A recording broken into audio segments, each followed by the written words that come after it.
don't. They don't want you to be aware of that fact. They want you to think, well, if you get rid of the Department of Education, nobody's going to be educated.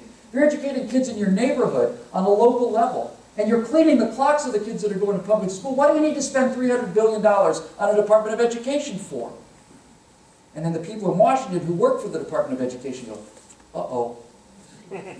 And the people who are elected through the union votes of the unionized teachers in these awful schools suddenly realize, wait a minute, if there's no more Department of Education, then there's no more unionized teachers. If there's no more unionized teachers, then there's no more union get out the vote. If there's no more union money and get out the vote, then I, as a Democrat, are not elected anymore. So we can't allow that to happen.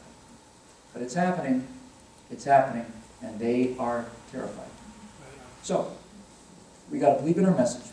We got to get these ideas that cost nothing, that are local, sensible ideas in front of the American people.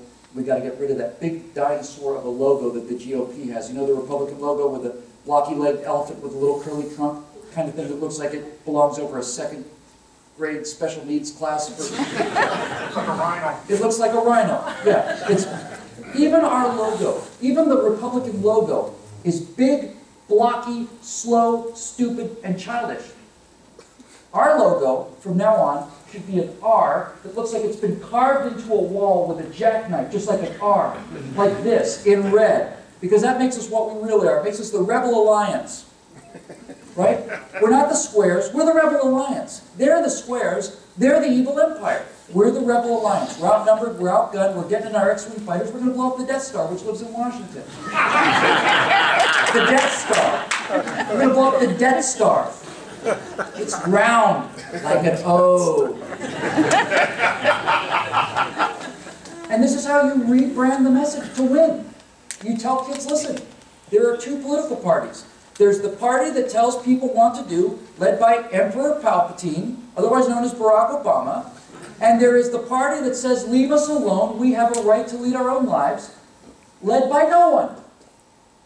It's just led by fighter pilots and rebel soldiers, and we don't have a leader. We just go out there and fight for freedom. That's what we do. And we go out in our little X-Wing fighters against this giant Imperial fleet that's got 20,000 fighters, and we beat them because we're better than them. Because we're better pilots, we're better fighters, we believe in it.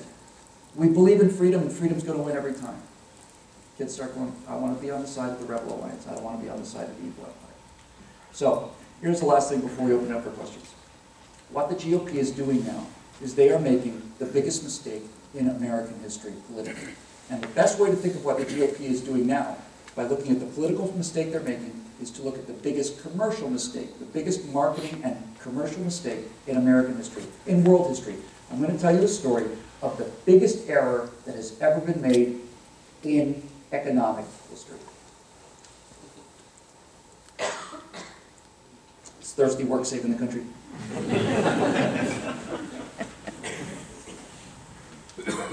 All right.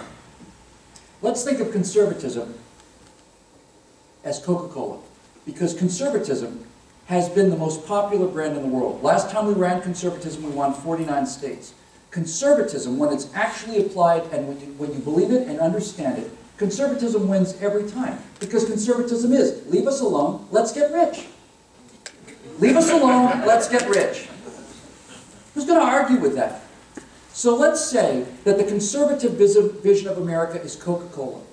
And if you look at Hollywood, before Hollywood was taken over by the leftists, every single movie that Hollywood made was an ad for Coca-Cola. It's a Wonderful Life is an ad for Coca-Cola. It's an ad for conservatism in America, right? It's a Wonderful Life is a movie about a good man who lives in a good country. There's my steel and China guy. And when you take a good man out of a fundamentally good society, when you take the small, quiet individual man who's not a leader, he's not a politician, he's not a governor, he's not a movie star, he's none of these things. George Bailey's just a regular guy who works at the savings and loan. He dreamed of living the life of all of this charisma, but he didn't get it. He sacrificed that life to live this quiet little life on his own. And when George Bailey is taken out of Bedford Falls, when you take the goodness out of America, what happens to America? Well, when you take the goodness of the individual man or woman out of America, America becomes a worse place. It becomes Potterville. It becomes a rapacious place. It becomes an evil place, place where everybody's out for themselves instead of everybody looking for themselves, but not screwing the other guy in order to do it, right? And at the end of that movie, this man discovers that character is more important than personality, and that character gets plugged back into the world, and instantly Potterville becomes Bedford Falls again. And George Bailey realizes he's the richest man in the world. That's an advertisement for classic Coke. It's an advertisement for conservative vision of America, and that's all Hollywood used to make. Now, 40 or 50 years ago, along come the progressives, and no offense to Pepsi drinkers, but let's call progressivism, leftism, let's call that Pepsi. Coca-Cola owns the world. It's the most popular brand in the world. The whole country is conservative in the 50s, right? So we own everything. Everybody drinks Coke. And we've got all this advertising money to do it. So along come these progressives and these socialists and these statists, and they say, we've got an alternative brand, and we have a very, very small advertising budget compared to the pop culture, the main culture. We're Pepsi. Look at all the Coke that's being drunk. So what do? Do they spread this out over everybody where it gets completely watered down and just eaten up and lost? No. What they did was very, very, very smart. They started advertising to kids. They took progressivism into colleges and universities and started teaching radical students, and then those radical students grew up and became college professors, and they taught kids, and they became professors, and they taught kids, and they did the same thing in Hollywood, and so on and so on and so on. Pepsi took a limited budget for socialism and spent it on the young, and as those people grew up, their market share began to rapidly expand. So, this is the worst decision that has ever been made by a company in the history of the world. This is widely discussed by management experts everywhere as the single stupidest decision a company has ever made. 10 or 15 or 20 years ago now, Coca-Cola is watching Pepsi's market share continue to grow. Just like we as conservatives are watching this liberal statist market share continue to grow. What did Coca-Cola do? Did Coca-Cola launch an ad campaign to tell people how awesome Coca-Cola is and regain the market share? No. They said, all the kids are drinking Pepsi. What we're going to do is we're going to change Coca-Cola. We're going to change the best brand in the history of the world. The Coca-Cola bottle of the Coca-Cola logo is the most recognized logo on the planet. And we're going to change it. We're going to throw it away. And we're going to make something called New Coke, which tastes more like Pepsi.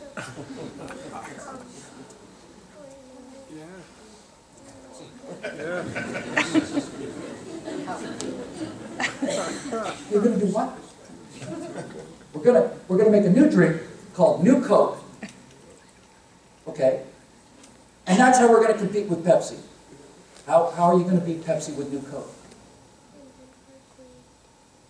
The people who like Coca-Cola hate this new stuff because it's not Coke. And the people who drink Pepsi don't like the stuff because it's not Pepsi. It tastes more like Pepsi than Coke used to, but it's not Pepsi, and it's not Coke. You idiots! You idiots! You have eliminated, there was a period there, some of you remember this, there's a period for about 6, 7, 8 months there where you could not get Coca-Cola as we understood it. People were importing it from Mexico, they were hoarding it. And after this thing happened and this debacle, this is the worst mistake in history ever, Coca-Cola says, my God, what have we done?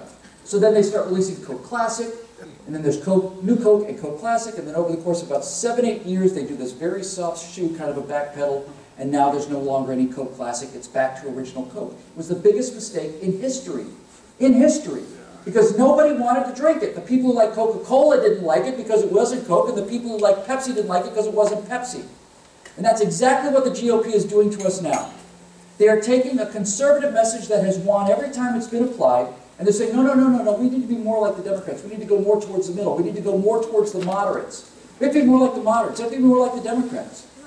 Who does this appeal to? It doesn't appeal to us as conservatives, right? Our choice in the last election was the guy who invented Obamacare and the guy who implemented Obamacare. Those were our choices. So 30 million conservatives sat home and they didn't vote. That's why this guy won his re-election. Because it's New Coke. Nobody wants New Coke. Did the Democrats go for this new conservatism? No. They like their statism straight. So it doesn't appeal to anybody. The way that we win elections is to go back to being Coca-Cola Classic. It's the most popular drink in the world. And we spend some money advertising the most popular drink in the world, and we do it this way. We say, yeah, I guess Pepsi's okay for those restaurants that can't afford Coke. Nobody ever says, we don't have Pepsi, would a Coke be okay? Every time you go to a restaurant, they say, I'll have a Coke. We don't have Cokes. Pepsi all right? No, it's not all right. Pepsi sucks. I want a Coke. I asked for a Coke. I didn't ask for a Pepsi. Nobody asked for a Pepsi. Pepsi is what the cheap restaurants have because they can't afford Coke. You go at it that way, and you make it a prestige brand, and then people want to go with the good guys. And then you make Coca-Cola sell it to everybody. Coca-Cola is Coca-Cola. Coca-Cola is money, baby. Coca-Cola is money. Coca-Cola is class. Coca-Cola is a timeless, essential, perfect drink. It's the drink that will be remembered when there is no longer any civilization. It's Coca-Cola, man. Pepsi what? By the way, Pepsi changed their logo on purpose to look more like the Obama logo. You bunch of miserable, low-life, degenerate followers. Followers. Sheep. We want our drink to look more like the God King. Coca-Cola hasn't changed its logo since Coca-Cola started because it's the best logo in the world. It's a classic logo. Coca-Cola. The white swish, timeless. If we get back to this roots for our conservative values, well, we won't lose elections again. Because we'll actually believe what we believe. We'll actually be talking about things that we believe, and we'll be talking about them as if we believe them.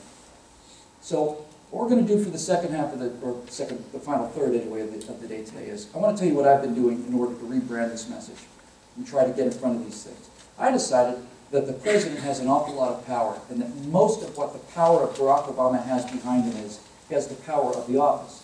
If Barack Obama is just a guy on the street or a guy doing internet videos, who gives a damn what he has to say? But when he's standing on the floor of the House of Representatives, he's the President of the United States of America. He's the most powerful man in the world. And his words carry weight because of the surroundings and the costume and the set. So I decided, well, I'm going to steal that. So for the next couple of years, I'm the virtual President of the United States. I'm just the virtual President.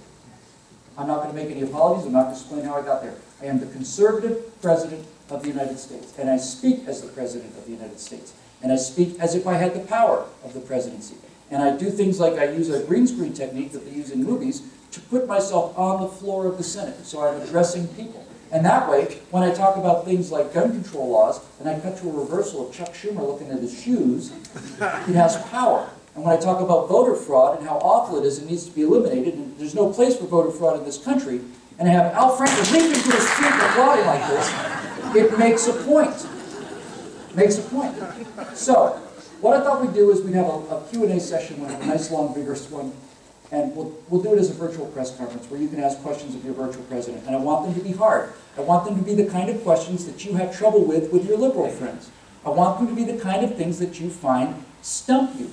Because you're going to find, this has not got anything to do with me, by the way. I'm just a guy who understands these principles and believes in these principles. That's all there is about me.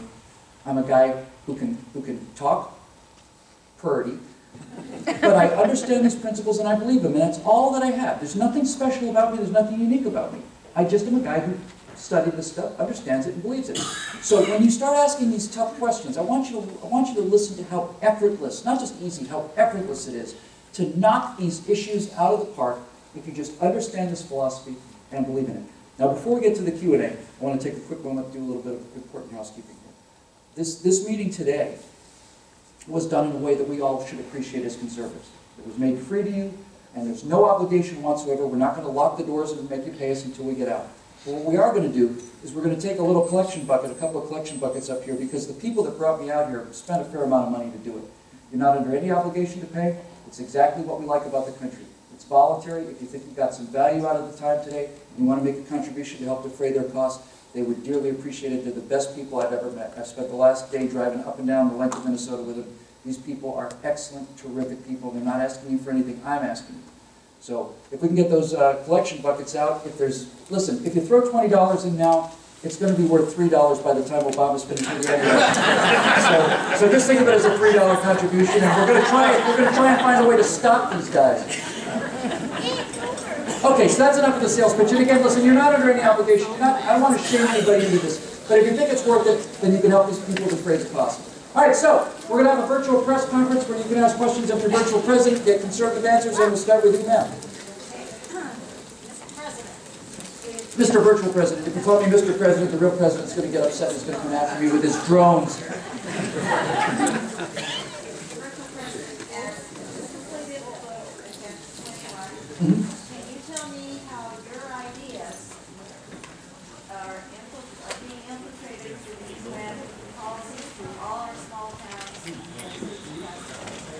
Okay, so this lady had an excellent question about Agenda 21. Does anybody know what Agenda 21 is?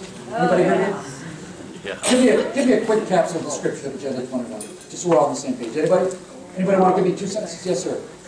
Agenda 21 is a UN resolution that says that there's going to be green areas where people are off limits to protect the environment, protect animals, and people are only allowed to live in certain areas so they don't harm the environment.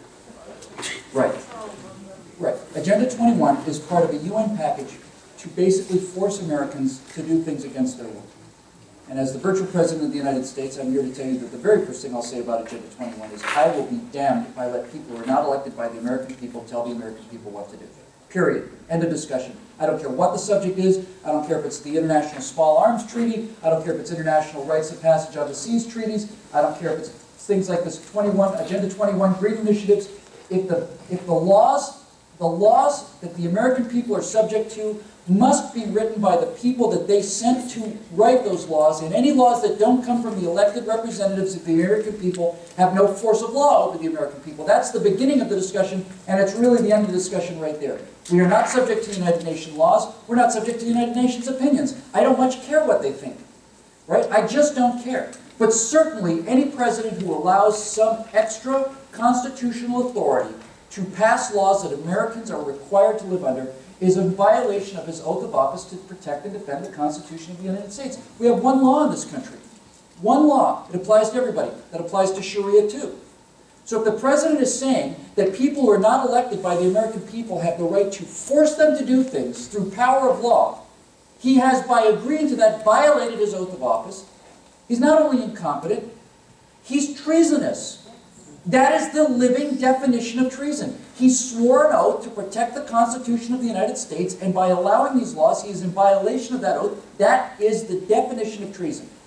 Now, what's interesting about Agenda 21 is, Agenda 21 is part of a progressive campaign to use environmentalism to force people to do things that they would never agree to do otherwise. And so they set up this enormous climate of fear concerning the environment, and they want to bludgeon people into doing what they tell them, because they're genetically defective, walking dead mutants that have this weird control gene in them. So let's have a quick look at how this environmental movement works. The greatest thing I've ever heard about the environmentalists, modern environmentalists, not the traditional environmentalists like we are, people who actually want to protect, the environment and deer hunting and that kind of thing. The best word I've ever heard for them is they're watermelons, right? They're green on the outside, but they're red on the inside. Those of us who remember the Cold War remember that we still today we talk about the third world, right? It's a third world problem. But where did that term come from? Well, for most of the second half of the 20th century, all of the second half of the 20th century, the world was divided into 3 parts. There was the first world, which was the capitalist societies like America and Great Britain and Australia, Canada, and so on. That was the first world, the capitalist societies, the Western societies, the successful people. The third world were the people who weren't included in the other 2 camps, but the second world was the communist bloc, the socialist bloc that really covered 2/3 of the planet. Soviet Union, Communist China, and all these communist countries in Africa, all these communist countries in South America. And then the Soviet Union collapses in the 1990s, early 1990s, just falls apart because they spent all the money and nobody worked anymore. Everybody got all the benefits and nobody worked. The final days of the Soviet Union, there was a joke that went around. None of the factories produced anything. It's a remarkable thing about the Soviet Union. 100% employment, 0% economic output. And the workers of the Soviet Union used to say, we pretend to work and they pretend to pay us. And that's where we're headed. But this entire second world, this entire socialist bloc, disappeared. Where did 1/3 of the world's population go? Where did they go? Where did their philosophy go? They can't come out and say, we're communists now, because everybody knows communism results in the murder of 100 million people and absolute economic ruin. But these people still believe this stuff. Where did they go? Well, a lot of them went into the environmental movement. A lot of people use the environmental movement to destroy their all-time enemy, was their enemy before, which is capitalism, which is prosperity, which is wealth creation. They hate it, and they're trying to destroy it. And they've gotten into the ecology movement, into the ecological movement, the green movement, in order to destroy capitalism. And you'll hear these people occasionally, they'll come out and speak the truth by accident. They'll say things like, if there was ever a limitless form of clean energy, clean, cheap, limitless energy, it'd be a catastrophe for us. Clean, cheap, limitless energy is a catastrophe for these environmentalists, because they're not about protecting the environment. They're about shutting down capitalism. That's what they're about. They're about the destruction of wealth. And they're about the elimination of the creation of wealth. Which is why I come from Los Angeles, and we have fleets of buses in LA, and about 15, 20 years ago, we have a big smog problem. It's gotten a lot better. About 20 years ago, these buses, when they'd start off, they'd just black clouds of diesel smoke, just black clouds come out of the back of these things. And then they'd say, we are switching to the cleanest burning fuel in the world. We are switching them all to clean burning natural gas. Now the buses in Los Angeles, when they leave, they don't belch these clouds of black smoke. They don't leave a big stink behind them. It's awesome. But here's the irony. This clean burning natural gas that they love so much is now produced by fracking. Now that we've got a lot of cheap natural gas, suddenly they hate it. It used to be something they got down on their knees and worshipped as if it was a golden calf, but now they hate it. Why? Because we've got a lot of it. Because it's cheap and because it's clean. And I don't believe in this global warming stuff at all. And I don't believe it because I've studied the science. I've been a professional scientist. I've worked in scientific labs. I've gotten to be good friends with Burt Rutan, who built his own space program and launched Spaceship One back in 2007. He wanted to fly in space, so he built his own rocket, his own drop airplane, his own ground crew. He just did it. But Burt Rutan is an engineer. Burt Rutan has analyzed these climate data. And he says, there's nothing here. There is no warming here. They say, well, what kind of a climate scientist are you? He says, I'm not a climate scientist. I'm not presenting you with new data. I'm using your data to show you that there's nothing here. So whether there's something here or not is not really the point, right? Because they say that sea levels may rise another foot in the next century. They rose a foot in the last century. You know what we did? We took a foot inland. We took a foot. We stepped a foot away from the water. And we did that with horses and wooden carriages and muscle power and maybe some steam power. You're telling me this is going to be a problem for those of us who can use nuclear power and electric motors and diesel and hydraulic power? Of course it's not a problem. It's designed to beat you into submission to limit growth. And they use it everywhere. I just checked that. This may be appealing to you. Rebecca and I had this exact same thought. I'm at my hotel, and inside on the bed and in the bathroom, the same placard that says, "Save the planet." Save the planet. The planet that has suffered meteorite impacts that have exterminated life on Earth probably 15 or 20 times. We're going to save the planet. You know how? Millions of gallons of water are used to wash towels and sheets every day in hotels all around the country. You can do your part to save the planet by leaving towels that you want washed on the floor, but leaving towels that you don't need washed on the racks. Save the planet. Look, I don't need my sheets changed every night when I'm in a hotel. I'm not that persnickety. I'm happy to have them not wash them every night in order to save money. Because if the company saves money by me not having to have my sheets and my towels washed every time, then they can keep their room rates a little lower. It's in my interest not to have them washing these towels. So why can't they just come out and say, help us save